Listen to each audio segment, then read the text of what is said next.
I am loving and living for this renaissance of PS1 or PSX styled graphics and arcade thrills and spills gameplay that is coming out onto games recently. And Old School Rally is the latest one that tackles late 90s rally games, or is inspired by it at least, to provide a fully arcade experience that is really moreish, addictive and crucially very approachable for new gamers.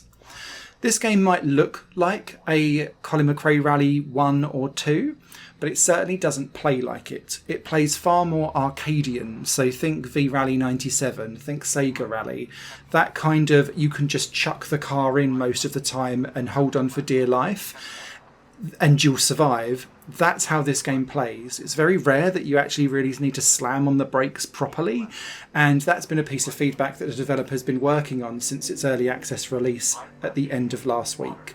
So I can see this potentially changing slightly over time, but at the moment Old School Rally is about flooring it and holding on for dear life, and there's something to be said about the approachability of that, even if it does lack some of the nuance that maybe some people would expect from a rally game.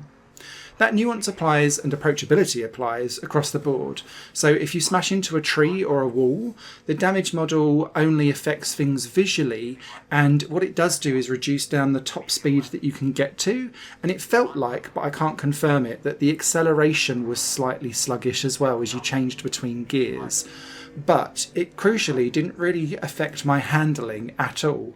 So again, it penalises you from a performance perspective rather than a drivability perspective, making it easy for newcomers to get into the game.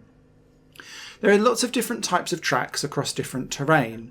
But again, going back to that accessibility and flatness, the different terrains don't really handle differently. So pavement versus dirt versus icy snowy areas in Sweden, for example, versus Kenya's desert region and like hard baked sand, they all have roughly the same level of grip, if not identical. And that I think might disappoint people because you'd probably want to have a different feel as you go across these different terrains, but it's not, and it actually really focuses the mind on trying to not scrub off speed as you take all of these different turns, which is quite difficult to do because these cars are all snap oversteer.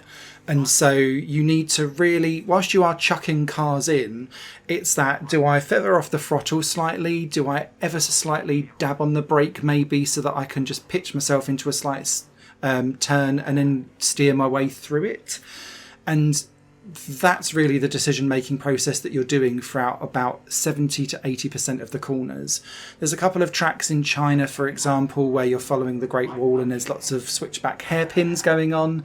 The Tokyo, or Japanese level, sorry, have got some quite high, like steep gradients that are going on, which might mean that you'll need to kind of take chicanes that are very angular, that will require you to really like almost grind to a halt before you get around some of that stuff. But the majority of these corners can be taken flat or just by lifting off the throttle, and that's the quickest way to get around most of this game. This leads on to the tracks themselves, and I think, again, because this game's in early access, it's worth caveating that there's a variety of different stages, but it's actually the same stage going forward and backwards, which count twice.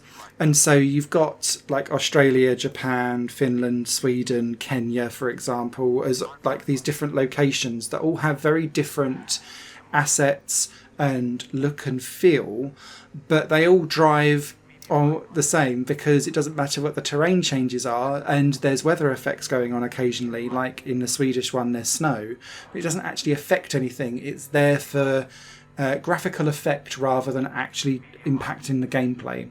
Whether that comes on later on down the early access roadmap, who knows?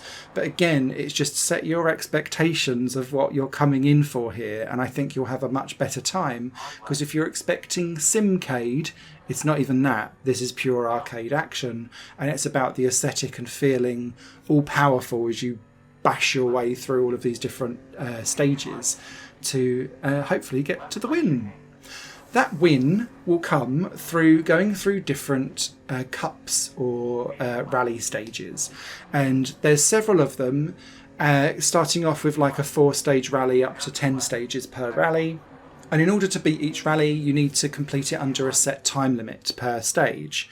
That then allows you to win a new car and some extra prize money to unlock bonus cars as well. And I really like the idea that you can then look at your cars in like a display cabinet in your living room, and they're all inside like mini champ cases, which I thought was really, really cool. But all of these cars have objective stats, and that's why I wanted to kind of call out that time limit factor, because if you choose the Mini or the Subaru, for example, it's going to have less top speed and less grip than, say, some of the Castrol ones that come out slightly later on down the game. And then when you change to that, it doesn't feel like the game adapts its time limits, so it makes the game easier as you progress, even though the stages are harder and longer, if that makes sense. So there's something there around balancing of difficulty. Once you've unlocked the cars though, I then strongly recommend you going into the time trial mode, because this brings you online leaderboards. The top 10 are there for every track and stage that's available for you to try and beat, which is quite cool. And I could see myself returning to this time and time again to see how I can try and creep myself onto those leaderboards, because I'm kind of hanging around just outside the top 10 on most of them.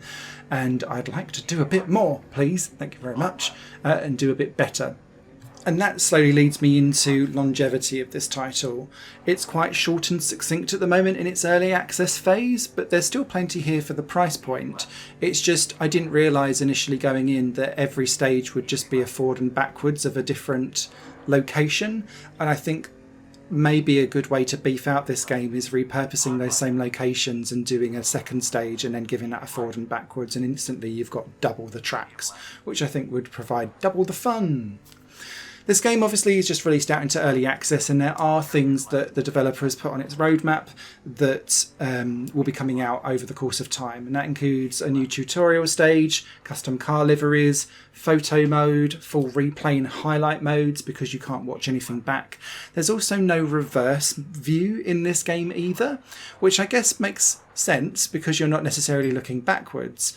But on the roadmap for the future is arcade mode against AI, which I'd find really, really fascinating to see if you've kind of got an AI opponent trying to like overtake you if you're going particularly slow.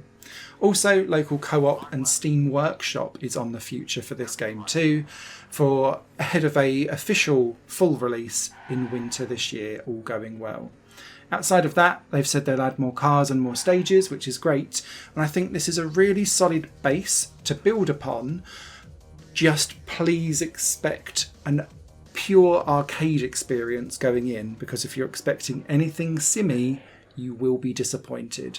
I went in knowing that this would be full-on arcade because I had great fun with the demo and kind of knew it for what it would be. And so I came away beaming and feeling all conquering and all powerful, hooning my rally cars around at ridiculous speeds. If you're looking for something that's weightier, slower, more methodical and nuanced, I would say, then perhaps try the demo first before you really dip your toes in, because it might not quite be the game that you're looking for. Anyway, I won't be doing a written review for this because I'm going to wait for its full release, but it's a thumbs up for me if you like arcade action. Take care. Higher Plane Games is part of the Higher Plane Network, a completely independent media outlet supported by people like you. The goal is to create the best possible content that cultivates a richer indie scene for games as well as music and entertainment. To find out more and to get involved, visit patreon.com/higherplane-network. Your support makes all the difference, and in return you'll gain access to bonus content and downloads. Thank you for watching.